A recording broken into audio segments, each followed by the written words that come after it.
What's up, y'all? It's your host, Ikechukwu. Y'all know me as Sensei, aka I say thank you for clicking on this video. Make sure you leave a like, a comment, subscribe. We have a lot, and I mean a lot to get to.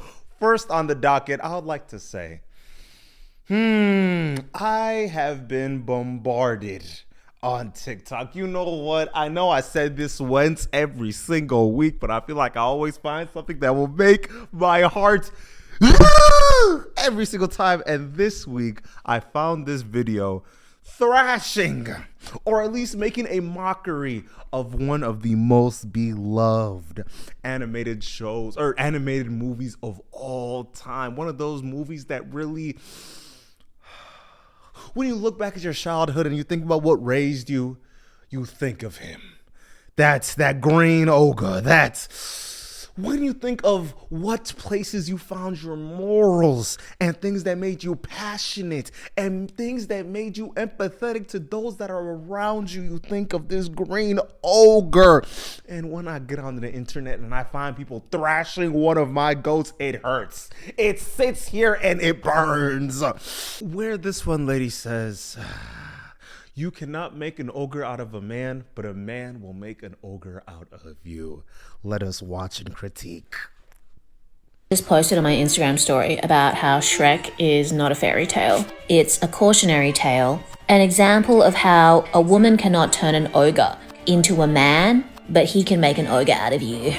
Because she started as a princess, she had generational wealth, she could have had a pet dragon. And because she was stuck up there, no hobbies, no friends, the first person she meets is this moody ass stubborn ogre that basically negs her. She takes that as a sign to get him to like her, and she falls in love with him. He manages to get a princess to settle for him, an antisocial outcast, lives in a swamp. Isn't he also unemployed? She's thinking, oh my god, I got the loser to love me. Alienates herself from her family to live with him in a swamp, gets baby trapped. She's also an ogre now, so if she ever wanted to leave him, she's severely limited her potential dating pool. He's not willing to change anything about himself or the way he lives or to level up in order to provide for her and their family. Did I mention she lives in a swamp when she could have lived in a castle? People try to trick women into not caring about material things, but there really is a level that you need to care about when you're going to raise children, okay? Men can go their whole lives sleeping on the floor, but how are you going to raise children in that kind of environment? You could be the prettiest and richest girl in the land, and if you don't have a hobby and some friends, you'll end up in the swamp with an ogre, and you'll become an ogre too.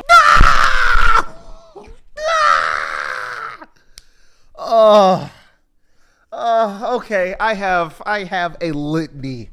You know what? One of the main reasons why I'm making this podcast right now, because I've talked to my girlfriend about this for hours on end. I've brung it up so many times, and she said, if you have these many ideas, tell the world. So here we are. I feel like this comes from the same vein as just white femininity in general, where it comes from this point of, if you are willing to enjoy the benefits of the patriarchy, it is all right, because of if you conform to the overarching view of the society at large, you will be protected and saved. But if you don't want to, yeah, get ready for a hard life. And I feel like this is the girl bossing that really sets a lot of folks up to not only alienate themselves from their community, but it puts values on things that do not value them in return. And it sets folks up to be thinking more individualistic instead of communal. Before we even go down that rabbit hole, I would like to talk about Shrek, the movies franchise, just in general. When you look back on Shrek, when you look back at the story of Shrek, it is a DreamWorks Pictures satirizing of the Disney princesses that we've all grown up to love and adore. And it pokes fun at a lot of the patriarchal things that folks are so willing to endure, because it's wrapped in such a beautiful packaging and you're waiting for somebody to come save you. And it's one of those things where we are just now recently being absolved of a lot of the creations of Disney's princess archetypes and stereotypes that it's put on to society at large. Because guess what? It wasn't until It takes us all the way to Frozen or a Mulan at the earliest, where we get a woman princess where she's able to actually have agency among her life. And the end of the movie is not wrapped up by saying, here is this man that is going to come and save you and give you the life of a princess that you so totally want. And I mean, it's a one size fits all for everybody. And one of the reasons why Shrek even works in the first place is because it's constantly poking fun at the fairy tale aesthetics that are being promoted. And even in the context of how the plot is centered. And one of the main reasons why Shrek even goes to save Fiona in the first place is because of Lord Farquaad was like, you know what? I feel as if we need a more normal kingdom. So he goes and kicks out. He literally says all fairy tale creatures are not welcome in this land no more. And he physically sends them all over to Shrek's land. And you might be asking, why is Shrek like by himself and like on his own land, which, hey, he owns land. I feel like that's something that would be very valuable in this economy, but that's just me though. He gets bombarded with all these fairy tale creatures that are getting pushed onto his land. But let's rewind a little bit. The reason why Shrek is on his land in the first place, when he was a child, his parents drilled it into his head that this world does not love you. This world does not value you. They see you as a danger to be afraid of. That's why throughout all the movies, he's literally going around and he's being hunted and they want him dead. Random common folks that have no idea what Shrek is or who he is at all as a person. But the only thing that they get from him, they're like, you know what? Ogre. All ogres are the same. Oh, to rewind a little bit back, the fairy tale creatures being shipped off of their land reminds me of the Indian Removal Act that was happening in the United States. But that's a whole other conversation. But back to Shrek. So now that all these fairy tale creatures are on his land, and the government's like, hey, if you want your land, I can cook you up a deal. If you go and battle in this battle royale, you get the chance, the privilege of going and trying to save Fiona in that castle. You might be asking yourself, why is Fiona in that castle in the first place? Because her parents shipped her away. And why would they ship Fiona away? Let me tell you, she is a mythical creature. Let's hold there. Fiona was cursed. She was cursed to be an ogre. Keep in mind, her pops is a frog. her mom is the one that's a human. So there's already some stuff going upon. There's some curses that are being set upon. And their family was so ashamed. And keep in mind, she was put up on a curse, and the curse said, a curse was cast on Fiona by a witch, which goes as follows: by night one way, by day another. This shall be the norm until you find true love's first kiss, and that takes love's true form. So now we have Fiona that is locked away in this prison on the Tower of the Hill, isolating her, actively making sure that nobody sees her because of her family views her as ugly. Rewind a little bit more. Her whole society deems her as ugly and as well as not of worth to be protected. And guess what happens? The fact that her existence in and of itself is a spite to the form of the society that they have built, because of, guess what? She will not be able to keep her wealth. She will not be able to keep her princess status. She would not be able to keep the kingdom without finding herself a prince to marry. So now there's this big expectation for her to be able to fulfill her family's wishes, to be able to find out who she is the least of everybody's worries. And now guess what? Now she's been in this tower for who knows how long. Nobody has been able to save her. And you know who actually takes up that trench to go and get her? Shrek! All to get back his land. And guess what happens after? Even before we even get there, I want to mention the fact that she called Dragon a pet. And I feel like this also highlights how disingenuous people are when it comes to describing a movie that they have not seen. Or you know what? I'm going to make this up that you did see the movie, right? The movies, 4 movies. I haven't seen this quote where it goes like, people can make anything mean anything that they want as long as they're willing to stretch what they have seen. And I feel like that best represents what this, and I feel like that's what best represents the critique that this woman is having, because of the whole idea of Shrek in the first place is finding out who you are, subverting the norm to be able to find the life that you yourself is actually looking for.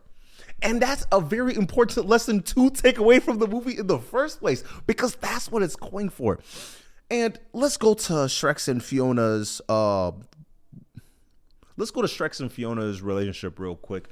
They absolutely hated each other as they were going through the whole, as they're going through the movies, or not movies, as they're going through the first movie.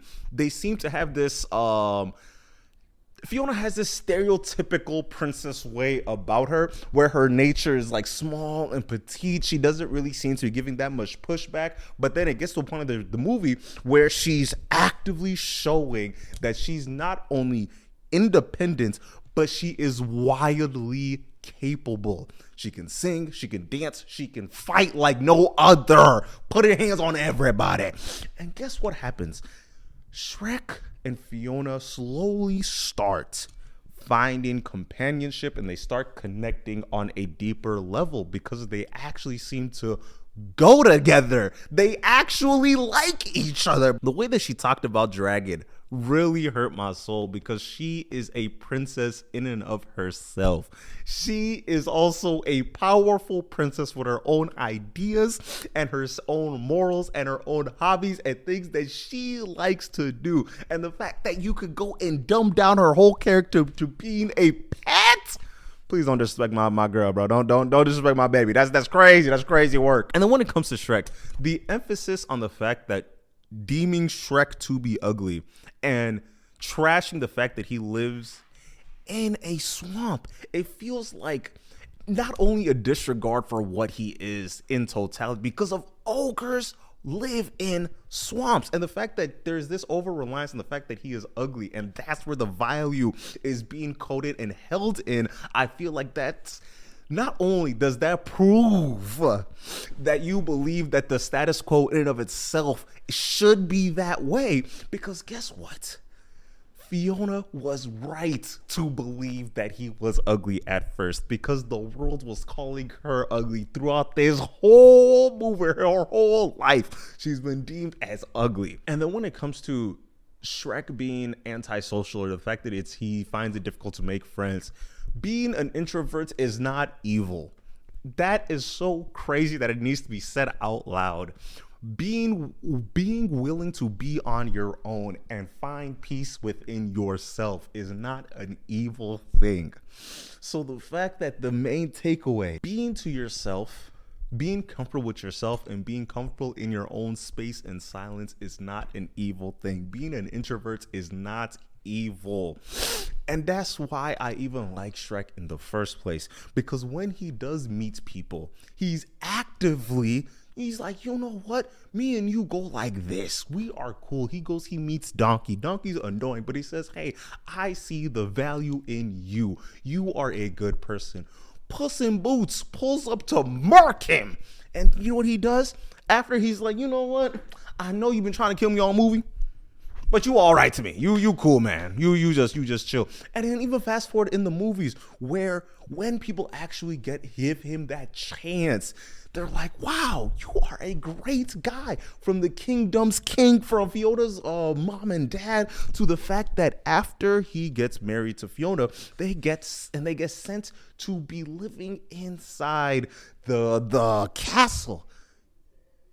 Guess what he is? Guess what he does? He becomes, for all intents and purposes, a celebrity amongst the kingdom. Everybody is loving him.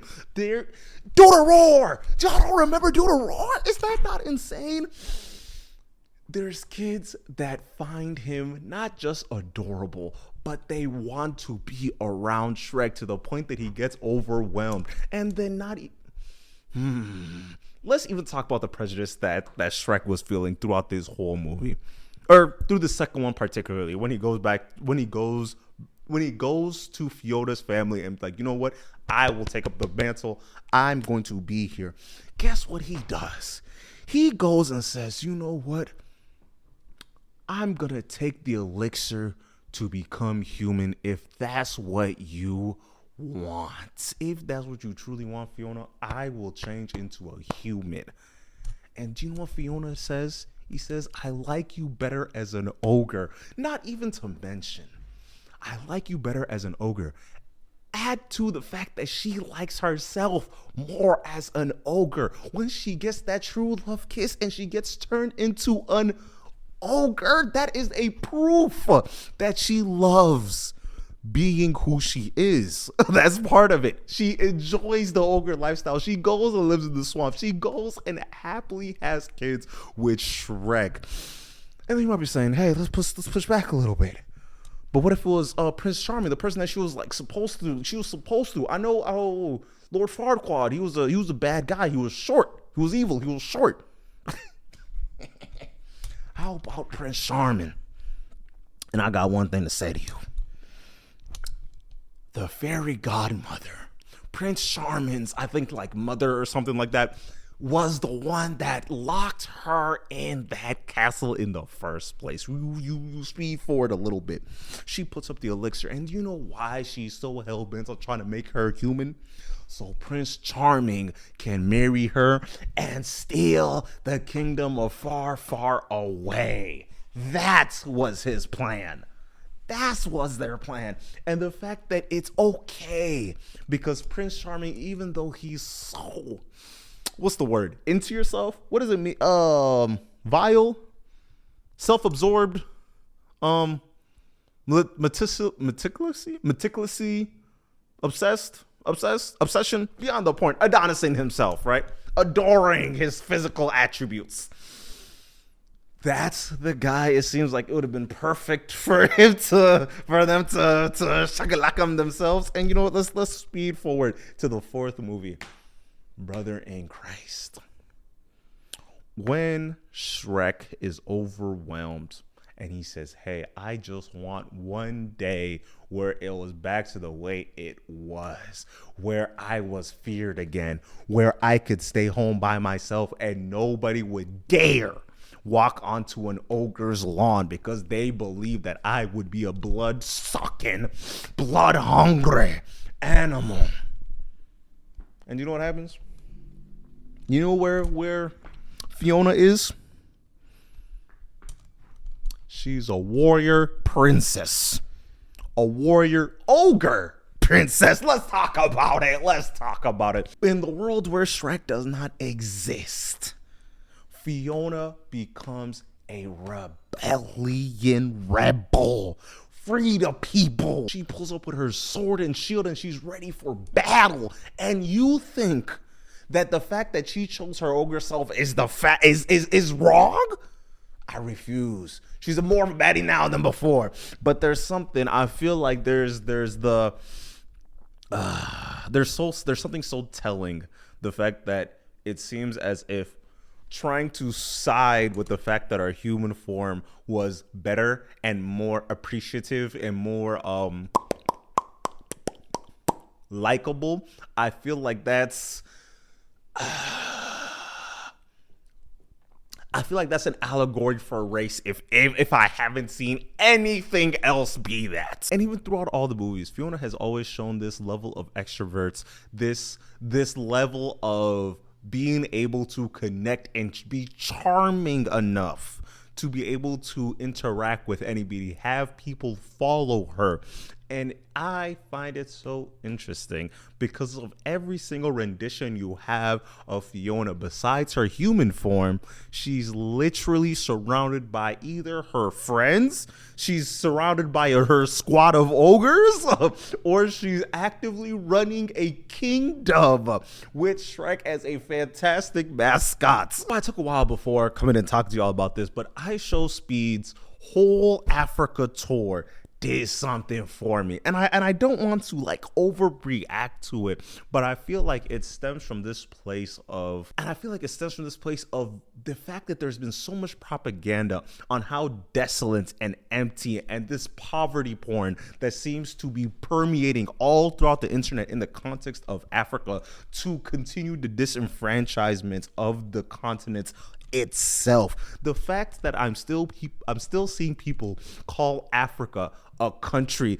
instead of a group of major countries is always such a disheartening thing. So I Show Speed came to Africa, and I feel like I don't want to overstate the importance of having such a global public figure come to the country and show what is actually going on in the ground floor, because there's been such an influx of propaganda that has shaped the way that everybody in the world has their relations with Africa, from viewing it as such a desolate, as an empty, as a poverty-stricken continent through and through. And it's one of those things where that has been such a purposeful setup to be able to disenfranchise Africa as a whole, not to mention the other countries inside such a ginormous continent, to be able to extract all the resources without believing that it would have been going to any better use.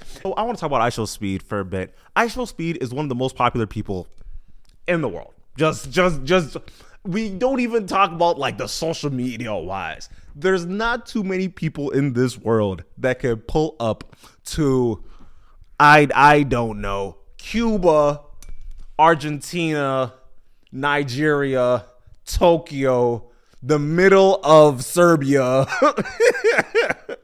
and then pull up to New York and have a crowd, and go to the Vatican and have a crowd, a dense crowd of 20,000 people that just came up just to point their cameras at him. There's not too many people in the world that can pull something like that off on a daily basis. So the fact that he's been able to bring such a wide fan base to be able to look at Africa as it is, not the stories that it's been told, is beautiful. Because of the demographics specifically that engage with his content, it's why this is such an interesting idea to me. Because of, I've heard so much. You know what? Let me talk about personal experiences first. When it comes, especially being from Africa, being from Nigeria, when I first came to this country, a lot of the conversations around Nigeria has been so upsetting. Like, even till this day, if you ask some kids, they're like, oh, where do Africans live? They're more likely to say hut than house. If you're to ask a random 10-year-old, actually a random 14-year-old about Africa and electricity, the vast majority would be like, there's zero electricity. No one in Africa has phones, actually, in all honesty. There's no indoor plumbings. There's no homes. Everyone lives in a tent. Everybody is wearing the socks that America ships them on FEMA, and they can't feed themselves, and everybody's just walking around with zero clothes on. And there's been such and not even to mention the amount of propaganda that has gone towards trying to make Africa seem far more poor, far increasing in the poverty and the danger, the abject danger that is in Africa, to be able to change the perspective of like an average citizen in another country. So when you do hear countries coming up inside the news and storytelling around it, it's like, well, it is what it is. And not even to mention, it plays a big part into the extreme racism that a lot of African Americans face till this day, because of there's this comparison that folks like to do with immigrants and Black Americans and Black folk, that it seems to try and force them to be put upon each other, put against each other. I remember when I was a kid, it would be on a consistent basis where I would hear folks be like, they are mixed with everything besides being African. They'll do anything to mentally and physically distance themselves away from African culture, African roots, African food. They'll see, oh my God, I'm getting flashbacks. I remember I saw someone that brung out simple jollof rice and a goosey soup on the side with some gare. And when I tell you, the whole cafeteria, ooh, what is that? It smells. It looks like goop. It must be gross. Try it. Ooh, the amount of times that I vividly remember people going out their way to make a fool and a mockery of African things, of African food and African culture and things of that nature, that it's been instilled in my mind that there's this overarching prejudice. And not to mention, there's this need to always undermine African progress and African ideas. And it kind of plays a part on, because of, even as a child, you are told such things. Like, I remember, even as I talk to older people about their context and how they feel about Africa and things of that nature, it feels really hard for them to be able to admit the tragedies that are actually going on in Africa, because there's this belief that it's like, well, it was going to happen.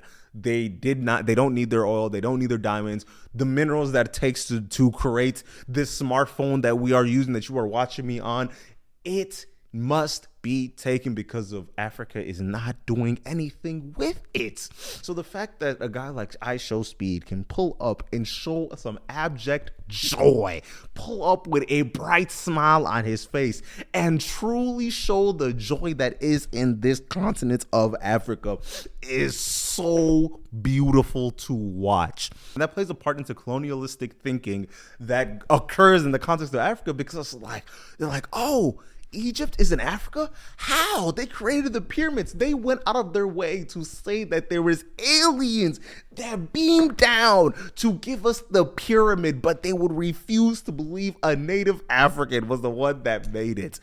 Is that not insane? They're like, oh, they don't have tools. Even though African countries were the ones that created mathematics, they created hammers, they created all these different tools that we see today. They created perfect tools that has been able to stand the test of time, that has came all the way to usage of today, where there's been no notes to change.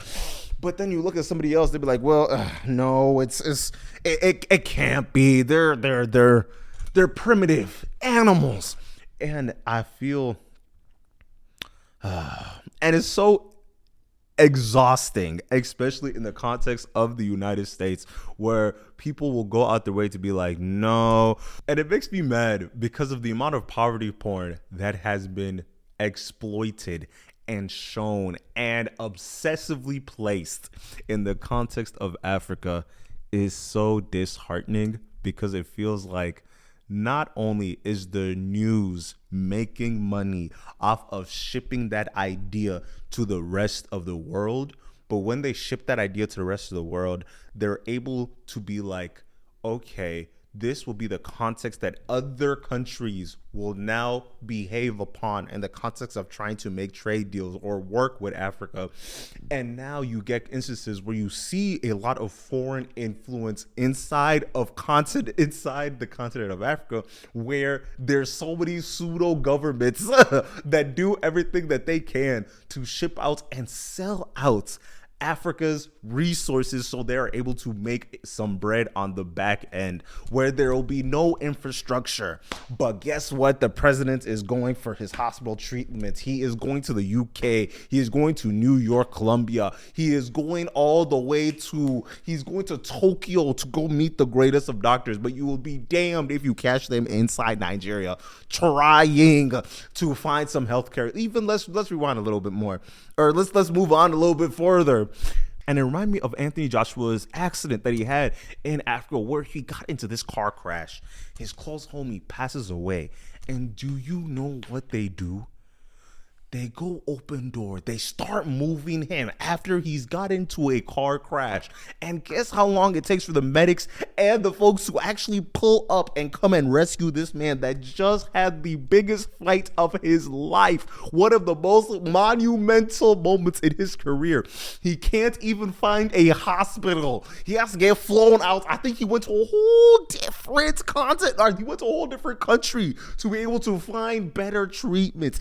Is that not insane? And when it comes to the poverty porn, I like to stick on that because of it seems like an invitation for democracy to spread.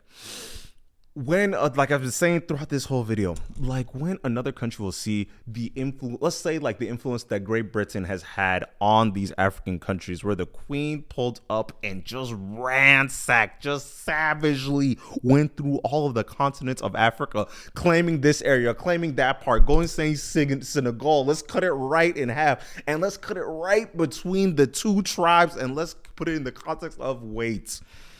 This country is a whole new country. This country is a whole new country. Disregarding the fact that these places have their own rules. These places have their own entities that are being created for them to be able to be prosperous. People have their own tribes. But guess what? Motherfuckers that have been having tribal disputes are now inside the same area. And guess what?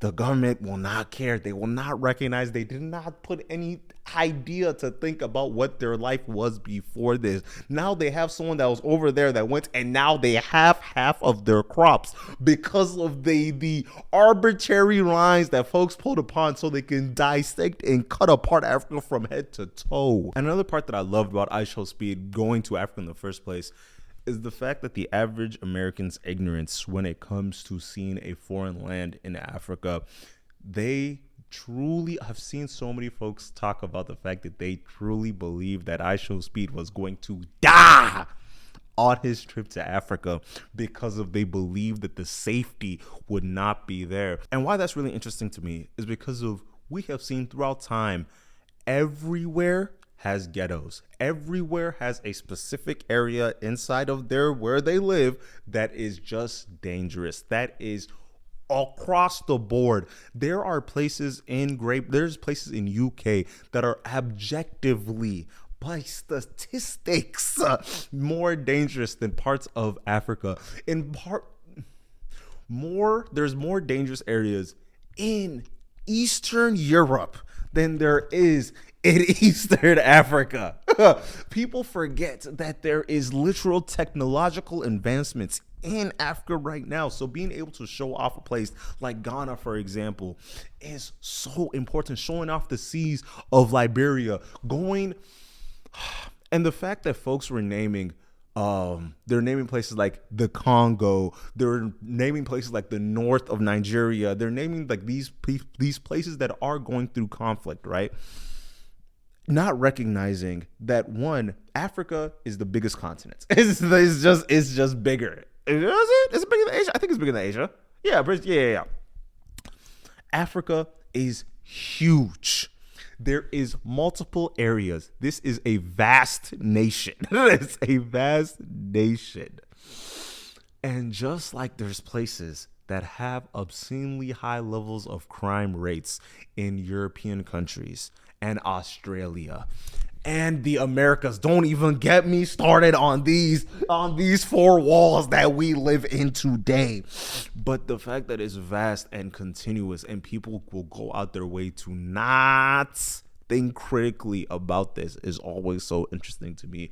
Go outside, read a book, touch some grass, travel and see the world because it is beautiful. And you know what? Shouts out I Show Speed for able to bring the beauty of Africa to the world stage. It has been fantastic to watch bro's meteoric rise because of I saw someone say that he reminds me of Joy Boy.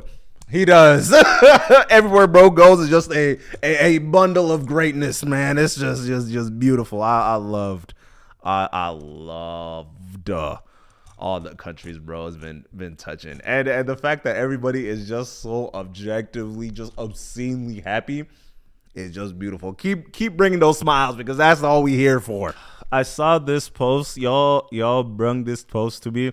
And yes, you guys can request video ideas on my Instagram, Sense Anchor or the Dojo. You could send me some topics and I will look at everything, because some of y'all has sent me some hilarity. Kevin Durant, I'm looking at you. And I've seen this video. I see this video one of y'all sent me. I don't remember the rapper. I'm gonna play it right here. And that shit gonna take over. Nah, but seriously though, G shit though, we gotta start teaching our kids though, just financial wealth and literacy and all that shit early, because by the time they get to 9th grade, they should be just learning how to start businesses and how to. But they don't really need to know how to read. Wait, stop. I ain't gonna say that.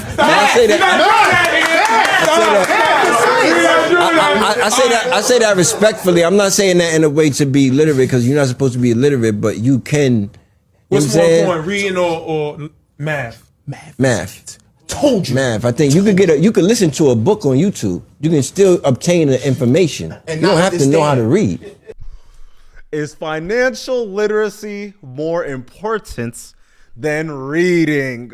Okay, why? Bro, I watched that video 5 times so I could laugh 8 times. Brother, why did you say illiterate like that? Please, if you cannot pronounce literacy, please read more. This is not a diss. We need folks reading. And why are you telling the world that reading is not cool in 2026? In 2026. Oh, I wonder if other POC folks feel this, but anytime they see one of their own say something outlandish, it's like, no, please. Because there's something about a black man talking about, nah, reading is not important, that just does not sit right with me. Have y'all ever heard that saying of, if you want to hide something from some black folk, you put it in a book? They've been tricking in our face. They've been playing with us. We cannot let them win. So please, please, please, literacy is the place we need to be. Let's talk about it. Okay, let's talk about one of the reasons why reading is important, right?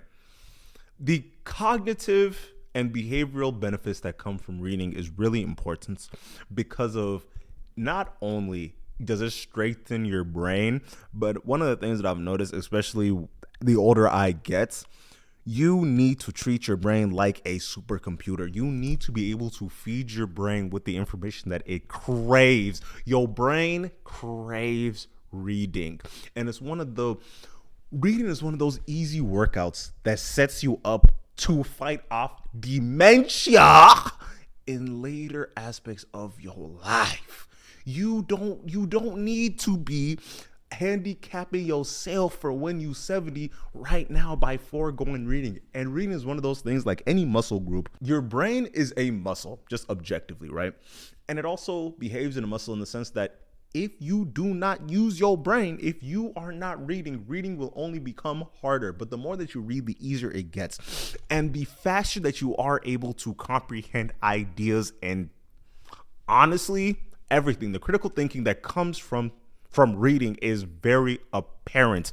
And I feel like we've lost the art of reading, and reading has become really difficult, as we've been seeing with the statistics, where we see as the years go down, as the years go on, the amount of people that are reading at their age level is going down. And that is so disheartening to see, because of, if you are not reading to your kids, it shows up later in their life. Like, one of the reasons why I like reading, right? Have y'all watched Limitless?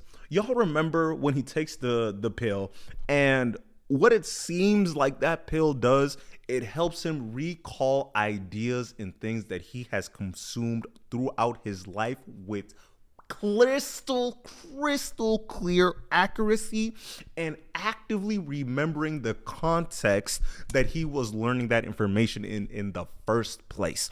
And that is what reading feels like, in my opinion, because of, I don't know the amount of times that I've just been like gallivanting through life, right?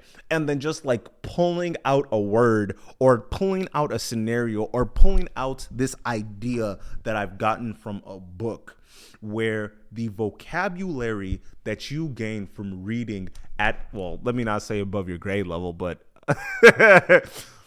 the benefits that you get by just reading, the words that you're going to be exposed to, the stories that you're able to take in from reading is imperative, because guess what? It teaches kids so much, particularly and specifically when it comes to empathy and being able to digest context. And those are one of those, and those two things put together really plays a role in somebody's ability to critically think.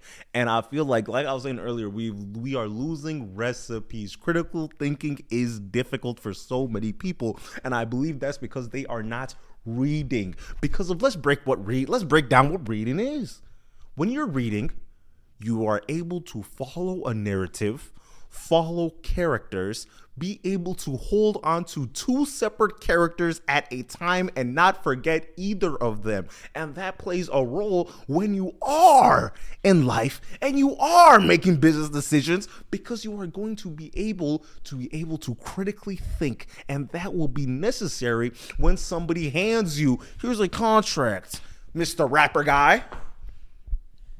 I'm going to be hiding so much legal jargon in it that you gonna sign yourself up for a 360 deal. And now look at you.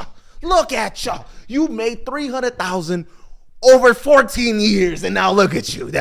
Now you touring at 97 trying to pay me back. Look at you, cook on. So,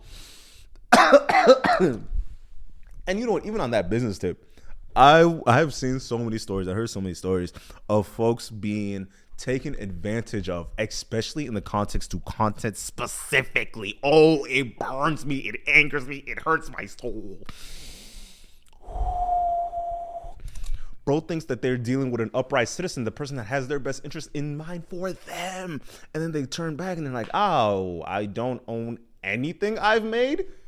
You're gonna wait. You're gonna sell all my product to Apple and Amazon, and you're gonna scratch out my name and put yours because you are the real proprietor and the beneficiary is you. But I thought it was supposed to be written as like me, but it was written as my owner and manager. And look at you, just lost. And I feel like that has been one of the barriers to access that people have been going out their way to force people to make it as difficult as possible. People forget that they didn't let the slaves read.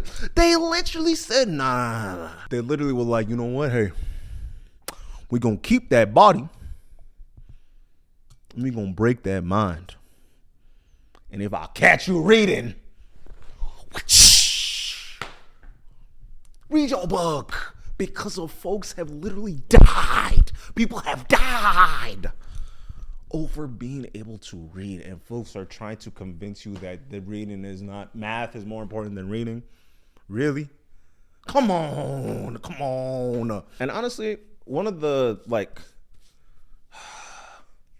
I hate that everything is determined in the amount of cash value it will bring you by doing this thing or learning this thing or partaking in this thing, because of folks will forget the amount of stress relief something as simple as reading will give you. They will forget the amount of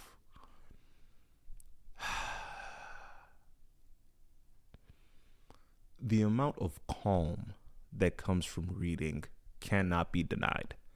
Is one of those things where I've seen therapists tell their folks, hey, you just need to slow down. You need to take your mind off of what is eating you right now. Read a book. Just Just focus on that book. Let that book take you away. And I remember even when I was younger, I used to hate reading. Reading used to be, it's not that I found it as like the biggest waste of time, because I was always put in this position where I just had to read. Where when I was younger, I remember my dad, he would be like, all right, you're going to read Junie B. Jones. And when I get back from work, I'm good. Reading is one of those habits that are so influential to the growth and the development of children, specifically because of you don't recognize that your kids are listening to you, right? So if you pick up a book, you're reading to your kids, you're reading to them when they're in the womb, you're reading to them when they're first born, you're reading to them all the time. They're constantly hearing your voice. And guess what you just did? You are out here teaching them how to talk. Because guess what? You don't want no dumb baby. I don't want no dumb baby. I want my kids to thrive. I want that little SOB to be able to stand up at the age of 3 months and say, Daddy, you a great one. Give me a fist bump. That's what we're trying to do. We are trying to build these type of emotional and intellectual leaps and bounds ahead of their peers. Because by the time they are 5 years old going to kindergarten, I want all the teachers to be like, damn, why is every kid so dumb besides this one? How is he heads and shoulders above everybody else? Send them to Oxford. You know, just send them to Columbia now. Just go and do that. Go and send them. Because, hey, having to rely on a second source to translate every information that you are taking in is very detrimental, because of not only are you losing out on the context of what they are talking about, there's a lot of nuance that comes from being able to take in firsthand information and be able to dissect it and decode it and think for yourself and be able to form your own ideas before having someone be like, hey, this movie was good because XYZ, not recognizing the XYZ might only apply to me. And now guess what? You are living your life based off of another person. I'm not even saying audiobooks are like a terrible thing or YouTube videos, but I feel like a critical part of understanding is being able to take in the information, come to your own, formulate your own idea of said information, and be able to build upon it without being hindered by having a gatekeeper of information.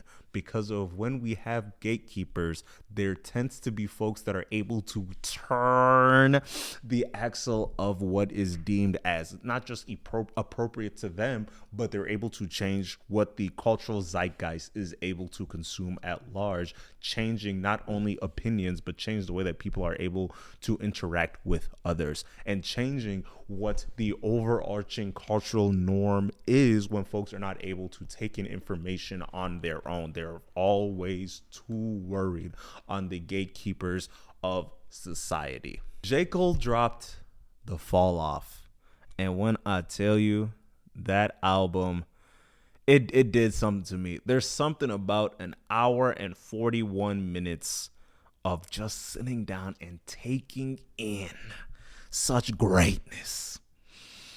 Oh, it's been a gift. Y'all see RDC's anytime that J. Cole drops, they also drop their own, little J. Cole fan. And when I tell you, baby, I felt that. I won't say I'm a J. Cole super fan, but there's something about being able to be transported into a world that if you want to fight it, it can feel very corny. It could feel very off kilter. It could feel as if you are living in a 2014 bubble, if you will, if you are trying to interact with this album. And I feel like that's very important for the context of what he is doing with this album, particularly because of it seems like the story of what it feels like to get on and eventually you will not be as hot as you once was 10 years ago. And the fact that he's able to come to terms with the fact that his best days are behind him, or let me scratch that, the best days of what he was feeling at the moment of when he was creating his content at first is behind him in totality, because he is in a new place. He's in a more important place to him. He has grown. You can't be rapping about bitches, monies, and weeds and doing foursomes and drinking and partying and being outside and going to Milan and going to Vegas and then going to this place and in the span of 38 hours. It gets to a point where it's like the priorities that I have for myself, one, is different, but two, I'm seeing the world in a vastly different place, and I don't think that needs to be shared with you guys. I've already shared what I could possibly give musically, and I found it interesting that he was saying this will be my magnum opus. This will be my most important drop. This will be the drop that I'm able to ride off into the sunset with, because of this album does a couple things. When you listen to these songs, if you listen to them in totality, one after the other, it is absolutely beautiful. It's segmented in a way that you are not only just following, I think there's 2 separate stories that are going through, but it feels as if everything, if not repetitive, but purposeful. And it seems like there's sometimes where he is diving deep on a song or a topic or an idea of this feeling that he's having with these a couple songs in a row, but it kind of calls back to the theme of, if I'm sticking on this rapping stuff, I cannot stay here too long. I cannot overstay my welcome. That is not good for my peace. And that's something that I could personally relate with, because it's like everything has its course, and trying to buck back at that course that has been set out,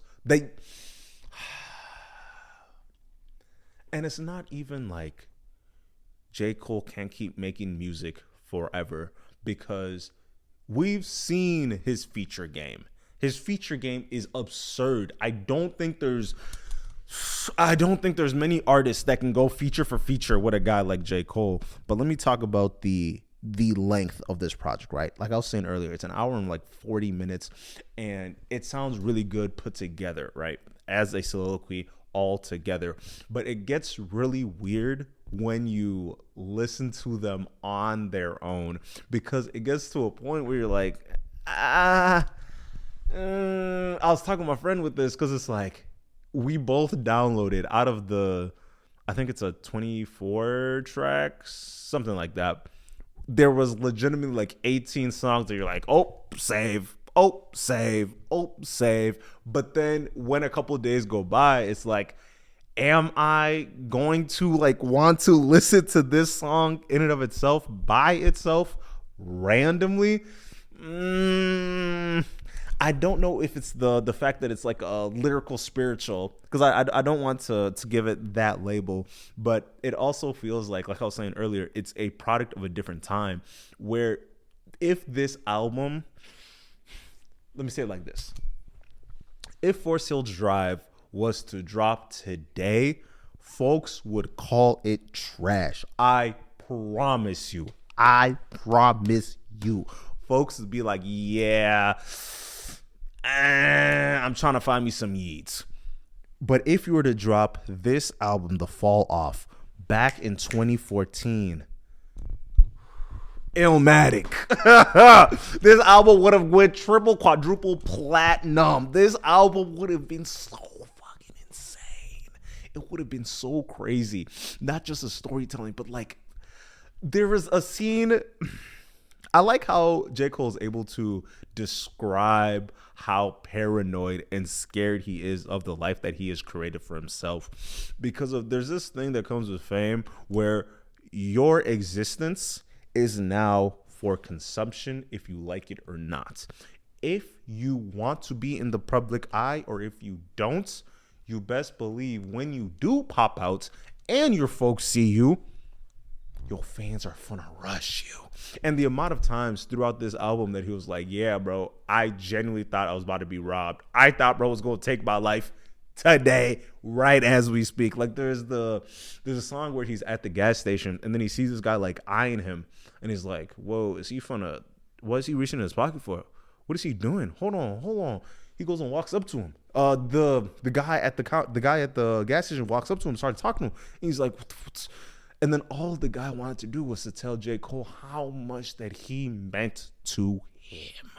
The fact that J. Cole's existence saved this man's life. And I find it like honestly cathartic because of music has this way of being able to stick with you in a way that a lot of other mediums really don't scratch the same surface. Like you could say YouTubers or even actors, streamers, things of that nature, but there's something about a musician being able to play in the background, kind of like the soundtrack to your life, where the importance of that moment is being surrounded and amplified. The fact that there's this music in the background that has just, for some way, somehow, the universe played this song that's encapsulating this moment, that's telling me, that's regurgitating the fact that I am feeling alive at this moment, or I am sinking into a hole as we speak.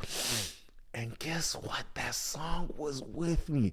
Even funny enough, I've talked to folks when it comes to like why they like emo music, for example, right? And they all tell me the same thing. It's like, well, I feel it. The pain, the heartache, the fact that this guy they are putting words or they are putting sound to the thing that I cannot express myself. They're able to paint a picture instead of me going inward and trying to honestly end it all, scratching at it, cutting at it, doing all this, trying to drink it away. I'm able to fall back into this screamo music that's able to make me feel something. And guess what? Eventually I'm gonna get out of it. The same thing with Rod Wave. Funny enough, I know a lot of people that's like, yeah, I had to stop listening to the Rod Wave because of I've gotten past the sadness that I was feeling from Rod Wave and the fact that he was great for the time being and he was pulling that sadness out of me, but I have no more sadness to give, so I have to move on. And I find that music has a way of encapsulating how you feel in a way that is so difficult to express and explain. And that's why this album it has so much potential. This album, The Fall Off, feels like this final goodbye to a cold-hearted, a deep J. Cole fan, because of it always hurts when you start seeing your idols become corny, when you start seeing them fading away from relevance, you start seeing them doing things that you swore they was never going to do. They was never going to embarrass you like they embarrassing you right now. But they always do. And that's why I'm so glad that folks can have the, not just self-assurance, but being okay with the fact that it's over. The time has passed. And you know what? It does not define me, that the fact that I'm not doing this anymore. It does not. That will not be the last thing that I am known for. There's bigger and better things, or even if there's not, I'm able to find joy in the life that I'm going to live after this moment is done. And that's why I feel like this J. Cole album was so beautiful. But no, there's some songs that I really enjoyed off this album. The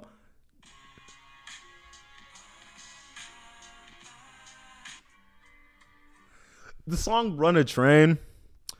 Future, you are an interesting one. I have this conversation with my friend once every 3 days where I'm trying to figure out how Future has been able to stay not just relevant, but been able to hit so many different peaks in so many different generations without seeming to without seeming to sell himself short to try and stay on, like we've seen with a lot of other artists. And another song that I liked off of this album, Life Sentence. I love it when folks find love. He found his one. Oh no, I feel it. He getting out the game because he loves his wife and kids. Shouts out to you. That's what I'll say about that. There's something about having the one at the crib that just makes you say, you know what, this is not even worth it. And guess what? I liked how he was able to be honest with how much sacrifice that it genuinely does take, being all around the world when you are actively missing such critical moments of your kid's life. Watching them every time that you leave a home, by the time you get back there, they're a season older. What do you mean you can drive now? See, this is ridiculous. But speaking of love, Valentine's Day. Valentine's Day is always the funniest because I love seeing the three demographics. The couples that genuinely hate each other. They hate their wife. They hate their girl. They hate their boyfriend. They hate their husband. Just everybody is just oppressed and angry by the fact that either one side is not appreciative enough or the other side is actively not doing enough. And it just comes to the point of this will they, won't they to break up every single time this season comes by. That just makes me chuckle. Part 2, watching folks as they dodge the craziest bullets. I'm hearing story times of folks having to fight for their life. They hearing real audio of the one that they thought was forever getting crushed. They watching as the one that they thought was going to be the last, was going to give the last name to their kids, be an absolute loser in folks' DMs. They getting hit with the, hey girl, I gotta tell you something now. Look at you, sick. Just utterly sick. And the last one, that couple that are out here just watching y'all be wild. Ooh. And you know what? I would absolutely love this holiday if I had the bread for it, because something just does not sit right with me. The fact that there needs to be a designated day to give love to your significant other, and not only, why is my sandwich an extra $8? I was hurting. I go to this pancake spot, I give me some steaks, I give me some eggs, I give me a couple of pancakes, and it's an extra $4 on what I usually spend. I go there 3 times a week. Why is there a Valentine's Day tax? I'm cooked. But one thing I do love, I love going on social media and just like living vicariously through people that are just like blowing a big bag on their stuff, bro. You telling me you went and got a whole matching sweatsuit, a whole matching PJ set, you went and got gifts, you went and got candy, you went and got food, you went and got teddy bear, and now y'all going to go get dinner reservation. And after dinner reservation, you're gonna go to get some drinks, and after you get some drinks, you're gonna go to the hotel, and then when you're done with the hotel, and then they're gonna stay there, and then they're gonna come home. Crazy work. There's this, and I feel like there's this not need is not the right word, but there's this expectation of going above and beyond that comes from the holiday of Valentine's that just makes me chuckle just a little bit, because it's not that. It might be because I'm not a gift giver. That might be what it is. Deep down, I don't like giving gifts. Actually, no, I do like giving gifts. I'd be wasting money when I got some bread to waste. But that's a whole other conversation. But I feel like it's centered for me. What I feel like I'm the bad guy if I don't open the wallet. That's my problem. I feel like that's the problem. Because of, actually, wait. I will say there's so many ways that you could have circumvented the whole leaps and bounds that comes from this whole holiday of having to do the most to commercialize your love to show it towards the other person. You could plan ahead. I was doing some fantastic gifts on mine. That was fantastic. But I was talking with this one dude, right? And he was sick because of, it's not that he forgot the day was coming, but he recognized the day was closer than he realized. He was trying to get a reservation, that stuff not working. So he literally gets to the spot, no reservation, no nothing. It's one of those places that don't take reservations. So he was like, okay, I have a plan. I'm going to go up front. I'm going to call them early, let them know that I'm coming. And this is what he does. He goes and has somebody else call on the behalf of him. See, he's fun. It's smart. And you know what he does? He says, hey, tell them and make it seem as I am the most important, most influential, and you were the fuck up. And make sure you book it at this fantastic spot. So they go, they tell him the stewardess person, they talking, they yapping, they going. And when I tell you, there's a different form of, I don't want to say aura because that sounds so childish, but there's this different feeling when you're able to pull off something that you know deep in your heart should not have worked. They should have stoned you for trying to get a Valentine's Day day of reservation. They should have stoned you. But you some way get it work. It's just fantastic. Oh, and low key, I think I might start using this move earlier. I might start just using this move just objectively, like every time. Anytime I see a bill, if anyone ever hands me a bill, just go ahead and hand my card before that they do it. And there's something that's so slick because of the speed that it happens on. Folks don't even recognize you already paid, and that's calm. But here we could take it to a next level. You call ahead, and when they're showing them to their table, you sit on the table and you sit for just a moment. You excuse yourself. You beeline to the bathroom, but you know what you do instead? You go to the front and you're saying, here, run my card for my table, for me and my date. And guess what happens? You pay without anybody knowing. Your date will never know that you was pulling some gangster stuff like that. And when I tell you, you will feel, because guess what? You are going to have to pay for that dinner if you liked it or not. So you might as well make yourself feel a little better. Just put it on your credit card. And when that day comes where you have to re-up and actually pay that piper. No, who's the piper? No, Diddy. You will look so much more responsible, put together, elegant, fantastical. You will seem like one of them ones if you play your cards correctly. And that's just some slight game. One of my favorite parts of Valentine's Day, bro, I saw this one video this dude made. It was absolutely hilarious, right? And it's the other side of like men not feeling like they're being appreciative of it. I can't wait till we unleash ourselves from the shackles of homophobia. It is not homosexual to show appreciation to your mans. Please. Oh, I saw two videos in particular. This one dude, he made a video where he he bought the hotel. He decorated it. He designed it. He went and got big teddy bear, got a bunch of drinks and food and clothes. Just the whole 9 yards. Went above and beyond. Got the whole sign signed up. You made it beautiful. Flowers.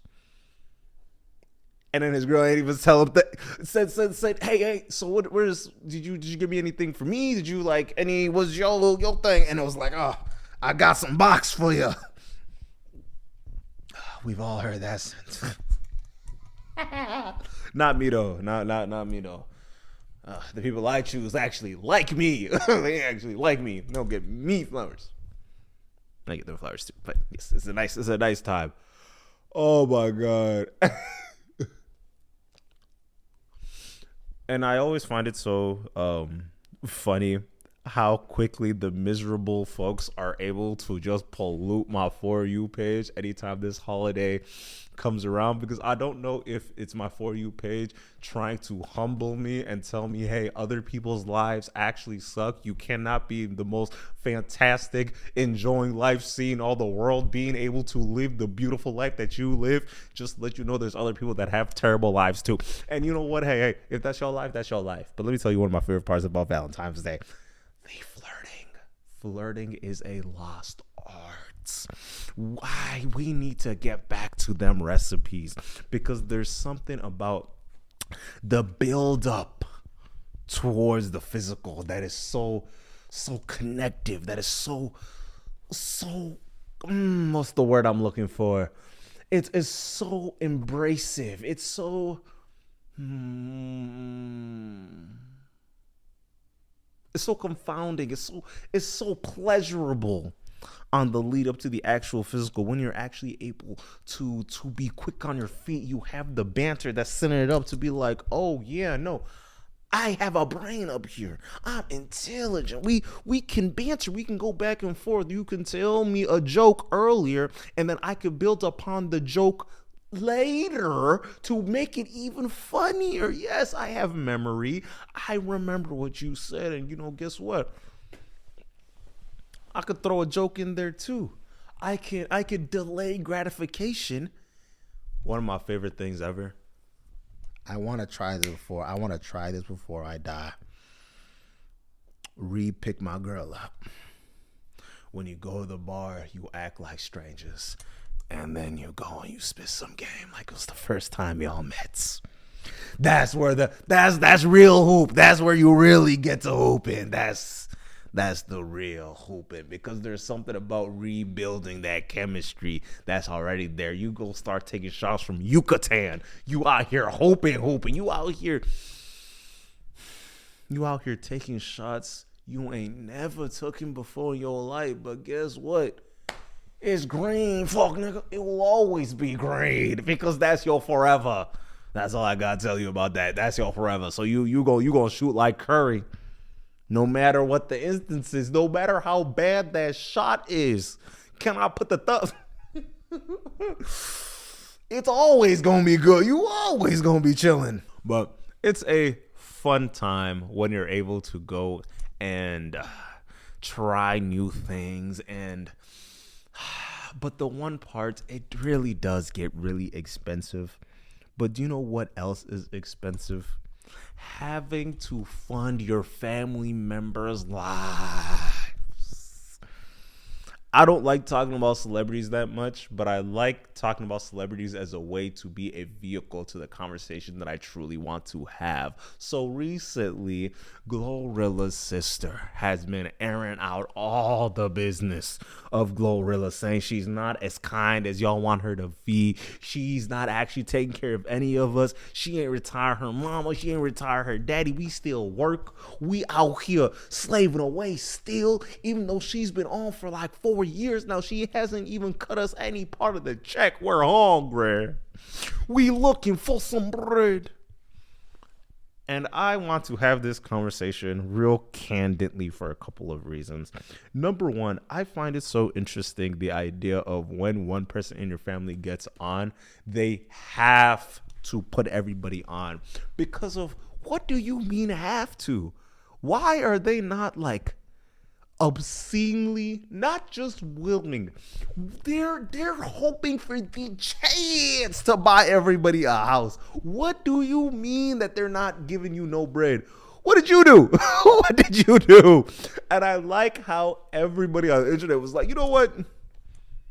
What's y'all problem? What y'all did to my baby Glow? What y'all do to Glory Hallelujah? What did you do to her?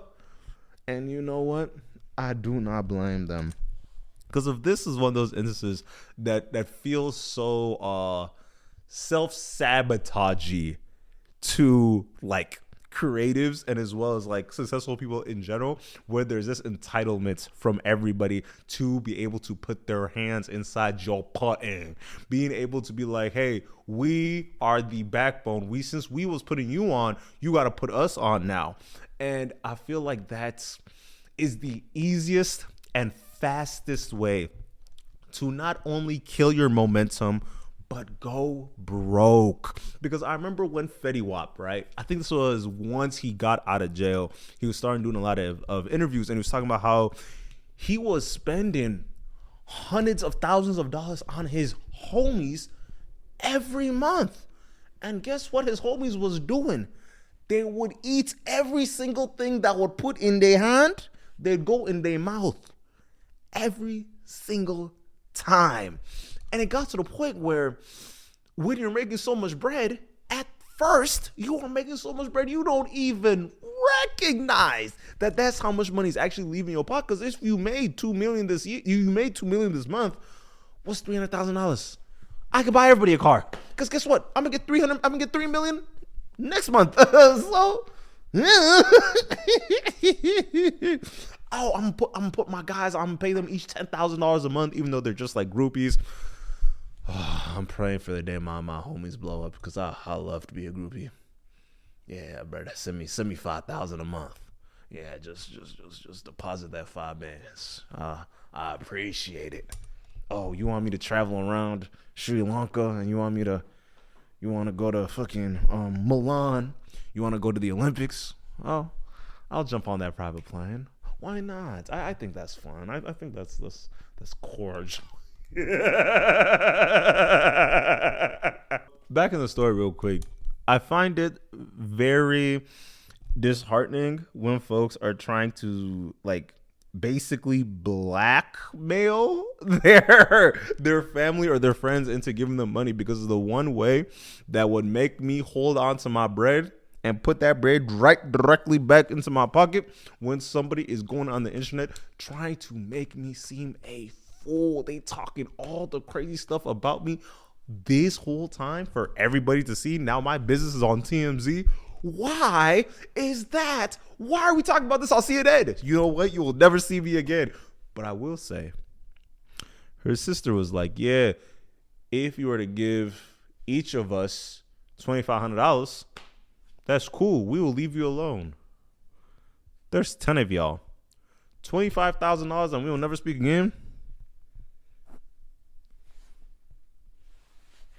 Here you go. Because of that, if there's a way to get a concrete right out that this is going to be your payoff and you will never speak about me on the internet again, I'll get my lawyers involved. We'll figure it out. Because there's nothing like giving a chunk of money to folks that, well, and I feel like one of the ways that you will see if you're actually able to like cut it, especially in entertainment, is the people that you're willing to surround yourself around is going to be a big factor in how far you are able to go, because of everybody will want something. And if you're telling me every single time I get a little bit of bread, you're like, bro, but like my bread though, it will not work. And let's talk about like, I saw that there was some post where she was talking about where Glorilla specifically was talking about how she like bought her parents a car, went and did this, was having some of the siblings stay with her and doing all this like things that you do not have to do, and then being like told online that's like no, you should be doing more. It's so crazy. It's so crazy. Because of 10 heads, everybody getting some bread? Nah, there'll be no bread left over. They'll just be and the last thing that I want to say on this before I move on, there's something about the idea of retiring your whole family that just does not sit right with me. Like going out your way to retire people. It's so interesting to me because it's like, and do what?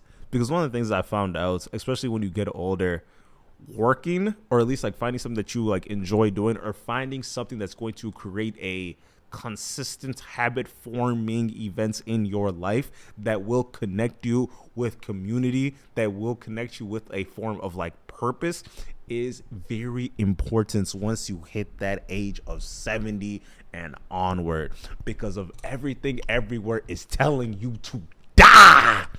Every day you're going to have to get up and muster up the strength and the courage to go outside and go throughout the day.